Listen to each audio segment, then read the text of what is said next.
Сәлем достар, жаз айының аптап ыстығында шөлді басатын мохито сусынын жасап көріңіздер.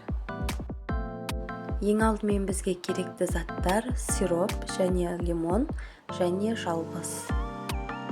Ең бірінші лимонымыздың ортасынан кесіп алып, жартысын қойып, жартысын қабығын ашып аламыз.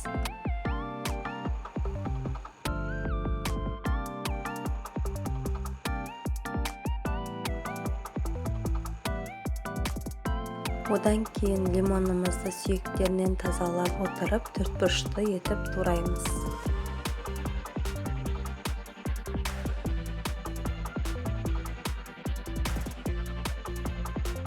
Одан кейін жалбыздың жапырақтарын үзіп аламыз.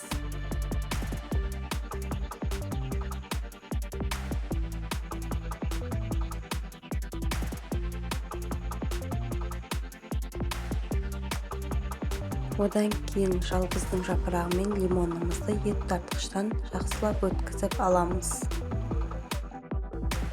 Лимон мен жалбызымызды ет тартқыштың көмегімен өткізіп алғаннан кейін сүзгіге салып, жақсылап суын шығарып, езіп аламыз. Дайын болған сокты ыдысымызға құямыз.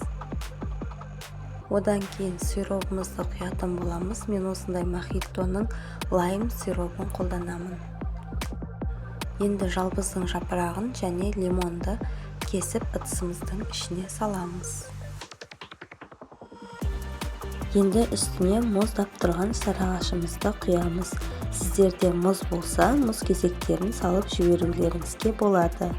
Біздің үй жағдайында жасалатын мохитомыз дайын болды. Дәмі өте керемет шығады. Сіз де жасап көріңіз. Егер ұнаса, менің YouTube каналыма тіркеліп кетуді ұмытпаңыздар.